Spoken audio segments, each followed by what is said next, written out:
आज की कुछ अहम खबरें हैं वो हम आपसे शेयर कर रहे हैं यहाँ पर। पहली खबर ये उत्तर प्रदेश के पीलीभीत से है।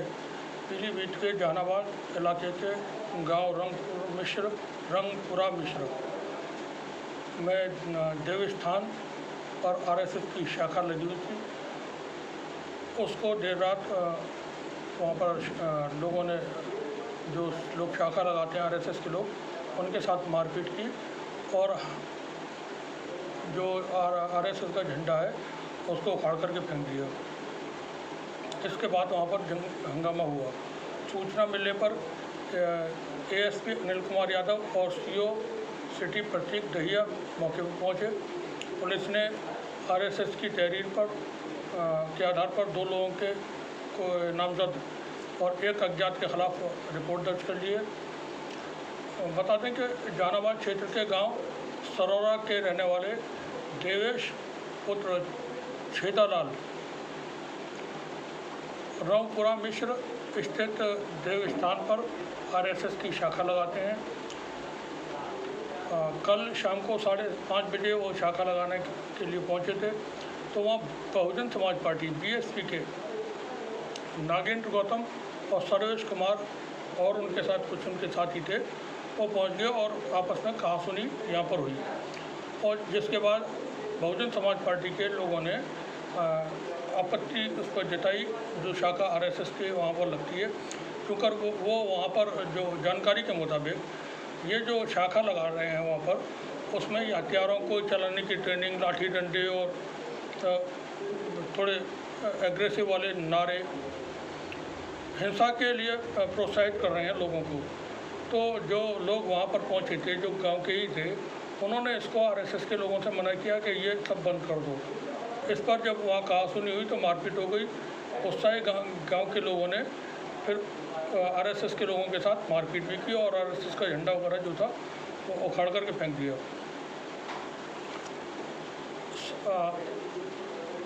इसके उलट आरएसएस का कहना है कि सर्वेश और उसके साथियों ने संघ का झंडा उखाड़ के फेंक दिया और उन्होंने मारपीट की हमारे साथ में। रिपोर्ट इसकी दर्ज करा दी गई है, क्योंकि आरएसएस का जो नेटवर्क है पूरे भारत में मौजूद है। गांव-गांव में उनकी अपनी शाखाएं लगने लगी हैं और जहां बहुजन समाज पार्टी, वो भारतीय जनता पार्टी की हुकूमत होती है जिन राज्यों में, वहां पर इनका काम बहुत स्पीड के साथ, बुलेट ट्रेन की स्पीड के साथ होने लगता है। तो देश के कई सारे इलाकों में जो हिंसा हो रही है, उपद्रव हो रहे हैं, अभी जैसे मणिपुर में हिंसा चली रही है वहाँ तो, और नूह की हिंसा, ये आरएसएस से जुड़े हुए जो संगठन है, आरएसएस के जो सहयोगी संगठन है, वो लोग सब मिलकर के इस तरह से करते रहते हैं। लोगों को सचेत रहना होगा, होशियार रहना होगा, इन बातों पर नज़र रखनी होगी कि समाज के अंदर ये जो एलिमेंट्स हैं anti social anti nation elements हैं, सरकार के तौर पर कार्रवाई नहीं होती है इनके खिलाफ, क्योंकि इनके ही अपने लोगों जो इनसे प्रशिक्षित हैं और वो बड़ी बड़ी पोजीशंस में होते हैं। लेकिन आम आदमी को नज़र रखनी होगी, बहुत ज़रूरी है जो आज का माहौल है उसमें। वहीं एक खबर और है, वो भारत ने आज एशिया कप में श्रीलंका को बहुत बुरी तरह से हरा दिया है और ये एक तरफा मुकाबला भारत बनाम श्रीलंका था। श्रीलंका की पूरी टीम 50 रनों के स्कोर पर आउट हो गई थी और भारत को बनाने के लिए 51 रन चाहिए थे। भारत ने ये 51 रन बहुत आसानी के साथ बिना कोई विकेट खोए हुए और 10 विकेट से एक बहुत बड़ी जो विक्ट्री है वो हासिल की। तो जो अपडेट्स हैं थोड़ा सा बता देते हैं। एशिया कप के फाइनल मुकाबले में श्रीलंका के खिलाफ गेंदबाजी करते हुए भारत के जो गेंदबाज हैं उन्होंने बहुत ही शानदार प्रदर्शन किया है। श्रीलंका की टीम को उन्होंने बिल्कुल एकदम सस्ते में 15.2 ओवर में 50 रन पर ऑल आउट हो गई। श्रीलंका की टीम ने भारत के सामने 51 रन बनाने का लक्ष्य रखा। भारतीय गेंदबाजों में मोहम्मद सिराज ने 6 विकेट लिए और उन्होंने एक ही ओवर में 4 विकेट लेने का भी एक अनोखा रिकॉर्ड बनाया। जसप्रीत बुमराह ने और हार्दिक पांड्या ने एक विकेट लिए इसमें। सिराज ने 16 गेंदों में ही 5 श्रीलंकाई जो खिलाड़ी थे उनको आउट कर दिया था। कुल मिलाकर आज का जो फाइनल का डे है वो कभी कभी किसी का एक दिन होता है, तो वो सिराज का दिन था, भारत का दिन था। सिराज की शानदार गेंदबाजी रही और भारत 8वीं बार एशिया कप जीतने में कामयाब हुआ। सिराज ने जो इसमें जो बहुत बड़ी परफॉर्मेंस दी है और उनकी बड़ी तारीफ़ हो रही है इस वक्त सोशल मीडिया पर। तमाम बड़े लीडर्स और जो लोग हैं आम आदमी, वो इस वक्त भारत की कामयाबी के साथ साथ सिराज को भी अप्रिशिएट कर रहे हैं। दिल्ली पुलिस ने भी एक अच्छा ट्वीट किया है। उन्होंने लिखा है कि आज सिराज की अगर स्पीड क्रॉस हो जाती है तो उस पर कोई एक्शन नहीं होगा। ये अच्छा है, मतलब इस तरह की चीज़ें होनी चाहिए, होती रहनी चाहिए। इससे एक खूबसूरती का माहौल बनता है आपस में, हंसी मजाक।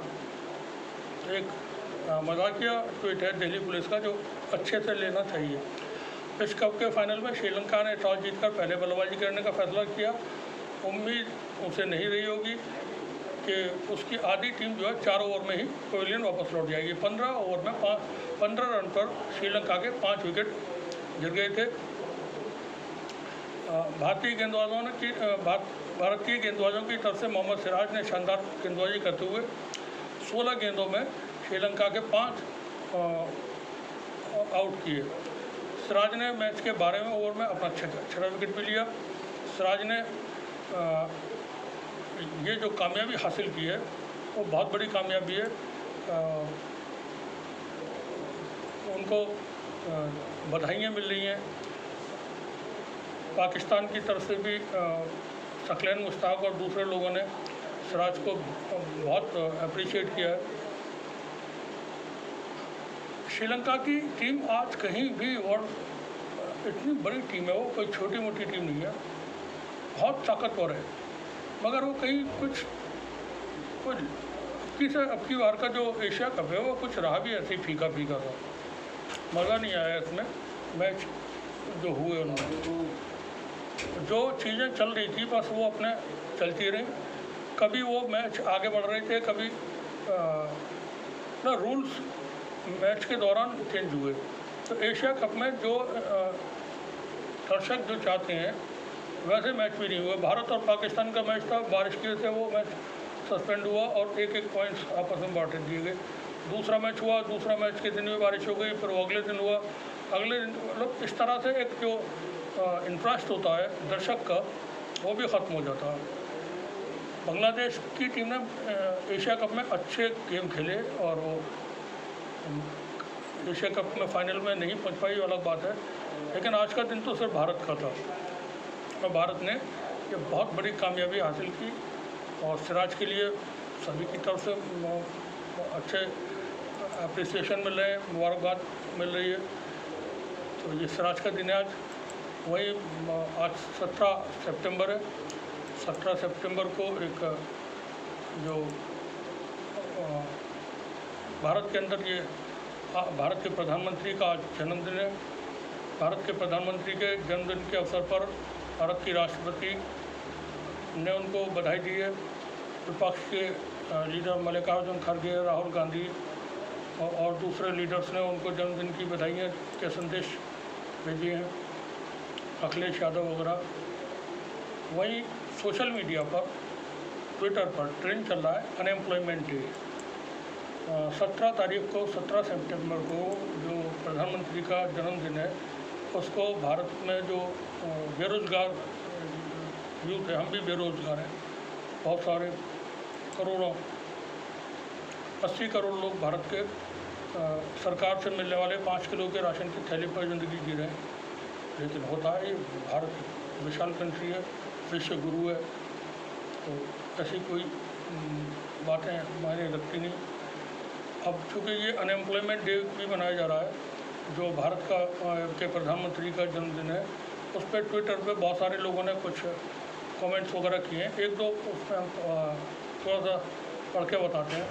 ये प्रदीप पटेल हैं, अर्धसैनिक युवा, देखते हैं अब तो हद हो गई, देश में बेरोजगारी चरम सीमा पर है, अब इन्हें कौन रोजगार देगा। नीचे यहाँ पर उन्होंने वो जो इंडिया गठबंधन ने जिन पत्रकारों को बैन किया है, जिनकी डिबेट में उनको नहीं जाना, उनकी तस्वीर यहाँ पर डाली है। दीपक चौधरी हैं, उन्होंने राष्ट्रीय बेरोजगार दिवस पर मीम किया हुआ है यहाँ पर, और बहुत इंटरेस्टिंग है। यहाँ पर सचिन धनवाल हैं, वो देख रहे हो विनोद मोदी के जुगाड़ 5 मिनट में ही ट्रेंडिंग से बाहर कैसे करवा दिया। ये साक्षी गुप्ता हैं, वो लिखती हैं, हम दूसरों को बोलते रहेंगे, जब खुद की बारी आई तो मुंह बंद कर बैठ गए। 2014 में प्रधानमंत्री मोदी ने उस वक्त एम्प्लॉयमेंट पर जो बात कही थी, जो अपना बयान दिया था, उस पर ये साक्षी गुप्ता ने ट्वीट किया हुआ है। तो यह बहुत सारे अब ये जो लोग हैं वो अपना अपना बात यहाँ पर बोल रहे हैं। जो काबा के लिए बहुत फेमस है, उनका भी यहाँ पर एक सॉन्ग चल रहा है साथ में। क्योंकि देखें, प्रॉब्लम्स तो हैं और प्रॉब्लम्स को सॉल्व करने का काम सरकारों के होते हैं। जनता सहयोग करती है, जनता मेहनत करती है, काम जितने भी होते हैं वो सब सरकारों को ही करने होते हैं हर जगह पर। अगर हम देखें थोड़ा सा, 1947 में भारत, चाइना, जर्मनी, इनकी इकोनॉमी की देखें, डॉलर भारत 1 रुपये के एक बराबर था,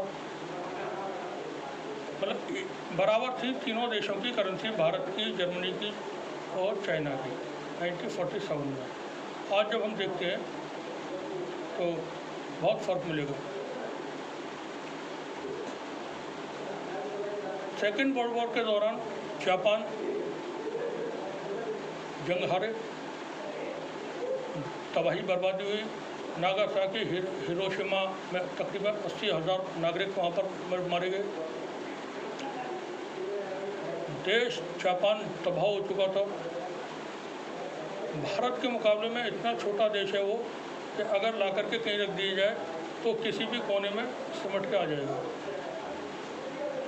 वर्ल्ड की तीसरी सबसे बड़ी अर्थव्यवस्था है और तबाह हुए, बर्बाद हुए, सब कुछ हुआ, लेकिन जनता ने अपने देश को फिर खड़ा कर दिया।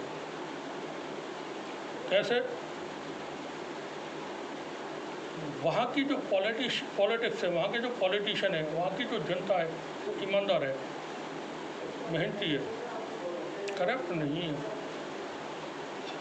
हम किसी भी लेवल पर, जो भारत जो कॉन्टिनेंट है, यहाँ के मिजाज में शामिल है करप्शन, हम उससे अपने आप को डिस्कनेक्ट नहीं कर पाते हैं।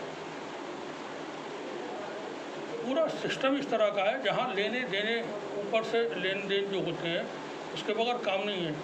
पॉलिटिकल जो करप्शन है उसमें हज़ारों, लाखों, करोड़ों रुपए के ट्रांजैक्शंस होते हैं और क्राइम इसमें इन्वॉल्व हो जाता है। अब जापान में तो ये नहीं हो सकता।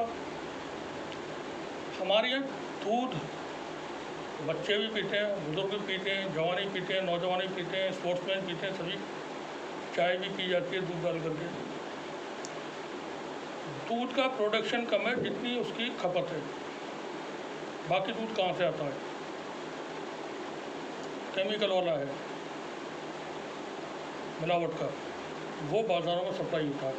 अब चीन में तो मिलावट की कोई भी चीज़ मिलने पर सजाए मौत है वहाँ। चाइना सरकार के और जिस शी की पार्टी के जिनकी सरकार चल रही है उनके हज़ारों लीडर्स जेल में पड़े हुए हैं। ज़ीरो टॉलरेंस ये होता है, करप्शन या जो भी क्राइम उसमें सबके लिए एक ही माप होना चाहिए और उसमें सजाएं हों। जापान तबाह हुआ, उन्होंने फिर से खड़ा कर दिया, आज दुनिया की तीसरी बड़ी इकोनॉमी है। जर्मनी सेकेंड वर्ल्ड वॉर में वो भी तबाह हो गया था, हिटलर की वजह से पूरा जर्मनी डिवाइड हो गया था। उसके बाद दो हिस्सों में जर्मनी फिर खड़ा हो गया और तरक्की की रफ्तार उसकी सबको मालूम है। भारत बहुत बड़ा देश है, पूरा एक कॉन्टिनेंट है। दुनिया का जितना बेस्ट क्वालिटी का मटेरियल होना चाहिए वो भारत के अंदर मौजूद है,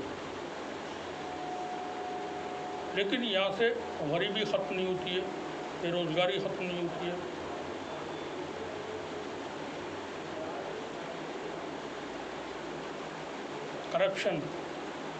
करप्शन को कोई ख़त्म नहीं कर सकता है। लॉ एंड ऑर्डर और इंसान की अपनी मोरलिटी। पहले आदमी बहुत ज़्यादा वक्त नहीं बीता, कोई किसी को ये कह दिया करता था हंसी मजाक में कि तुम झूठे हो। इस बात पे बहस होती थी, लड़ाइयाँ हो जाती थी कि तुमने मुझको झूठा क्यों कहा, बुरा मानते थे लोग। अब झूठ बोलते हैं, सरासर झूठ बोलते हैं, बार बार झूठ बोलते हैं, उनको शर्म नहीं आती ज़रा भी। कोई आया नहीं, कोई गुस्सा नहीं, कोई गया नहीं, लद्दाख में चीन बैठा हुआ है। आज प्रधानमंत्री का जन्मदिन है, हमारी तरफ से उनको बहुत बहुत बधाई। और जो बेरोज़गार दिवस मना रहे हैं तो लोग सोशल मीडिया पर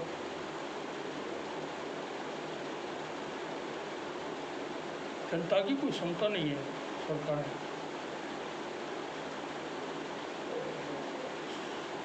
आज से अगर ये तय कर लिया जाए अगले 5 साल तक देश भर के सारे नेता अपने माँ बाप के सरों पे हाथ रख के, अपने बच्चों के सरों पे हाथ रख कर के कसम खा लें, हर आदमी ये तय कर ले कि करप्शन नहीं करना है, हमको रिश्वत नहीं लेनी है, हमको अपराध नहीं करना है, हमको बुरा काम नहीं करना है। जो देश को बनाना चाहते हैं कि विश्व गुरु बनाना है, सुपर पावर बनाना है और यहाँ दूध की नदियाँ बहानी है और शहद की नदियाँ बहानी है और ये सोने का एकदम चिड़िया बनाना है, 1 साल के अंदर बन जाएगा, 6 महीने के अंदर बन जाएगा। दौलत की तो भारत के अंदर कोई कमी है ही नहीं, ना ज़मीन के नीचे कमी है ना ज़मीन के ऊपर कमी है। एक छोटा सा सरकारी एम्प्लॉई जो एडमिनिस्ट्रेटिव एम्प्लॉई होते हैं, जिसको हम लेखपाल कहते हैं, कोई सोच नहीं सकता कि वो कितना अमीर होता होगा। आज की डेट में शायद ही कोई ये सबसे निम्न स्तर का कर्मचारी होता है, जिसको हम लेखपाल कहते हैं, पटवारी। कोई पटवारी ऐसा नहीं होगा जिसके पास 5, 10, 20 करोड़ रुपए की संपत्तियां ना हो। और उनसे ऊपर के जो हैं उनकी क्या कमाई होती होगी।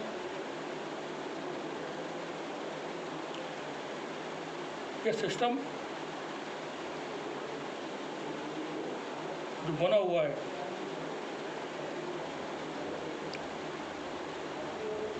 वो सिर्फ एक ही चीज़ से टूट सकता है, क्या इंसान तय कर ले ईमानदार रहना है और कानून काम करे अपना। नेता जब गिरफ्तार होकर के उनको पनिशमेंट मिलना शुरू होगा, जैसे दूसरे देशों में होता है, तब चीज़ें फिर लाइन अप होंगी। चाइना में जैसे हमने बताया, मिलावट खाने पीने के किसी भी सामान में किसी भी तरह का एडल्ट्रेशन करने पर वहाँ पर डेथ सेंटेंस है, उसको शूट कर दिया जाता है। आप मिलावटखोरी नहीं कर सकते किसी भी तरह से, इंसानों की जान के साथ खिलवाड़ नहीं करेंगे। हमारे यहाँ बाज़ार में जाइए, फूड इंस्पेक्टर जाते ही नहीं। हर शहर में फूड इंस्पेक्टर होते हैं, निगम के इंस्पेक्टर होते हैं, पालिकाओं में इंस्पेक्टर्स होते हैं। वो आराम से बैठे रहते हैं, उनकी दुकानों से महीने बंधे हुए हैं, और जो वो ढकेलें लगी होती है उनसे पैसा बंधा होता है, वो अपना मिलता रहता है। कोई जांच करने तक नहीं जाता है। सड़क पे वाहन निकल रहे हैं, वहीं पे खाने के सामान बन रहे हैं, खुले में सामान रखा हुआ है, बीमार हो रहे हैं लोग। नीचे से नाला बह रहा है, कुर्सी के नीचे कुत्ता बैठा हुआ है, तो अजीब सा माहौल है, अजीब चीज़ है। ठीक है, चीज़ मतलब कोई ऐसा नहीं, कुछ ऐसा नहीं है जिसको दुरुस्त न किया जा सके। दुरुस्त करने के लिए ईमानदारी। हाँ, बुज़दिल लोग कुछ नहीं कर पाते हैं। कोई आया नहीं, कोई घुसा नहीं। चाइना तो बैठा हुआ लद्दाख में, ऐसे थोड़ी। कमज़ोर को आप आंखें दिखाएं, उल्टा लटका देंगे, खाल खींच लेंगे, मार डालेंगे। ताकतवर के सामने आप की जबान भी हलक सूख जाए। कानून को आप काम नहीं करना देंगे। जब जस्टिस नहीं रहता है किसी सोसाइटी में, किसी मुल्क में,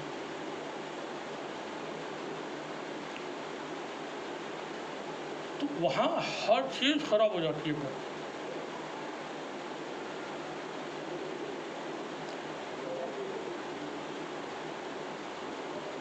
बदतरीन काम है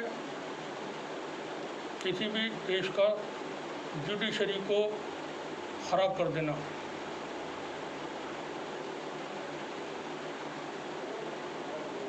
जिन लोगों के ऊपर जिम्मेदारी होती है कि आप इंसाफ करें, इंसाफ करने वाला तासुब नहीं करता है।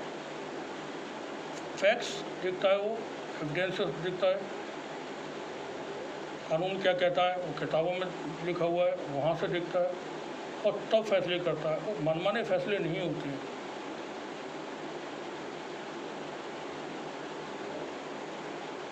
कुछ भी गिरा दो, कहीं किसी को भी दे दो उसकी चीज़, उसको ढींगा मुश्ती इसको कहते हैं। डंडे का कानून, डंडे के कानून से अव्यवस्थाएं फैलती हैं। आज प्रधानमंत्री जी का जन्मदिन है, उनको ढेर सारी बधाइयाँ। जो बेरोजगारी दिवस मना रहे हैं उनको हम कहेंगे सब्र रखें, तकलीफ़ों को सहते रहें, अपनी बात को कहते रहें,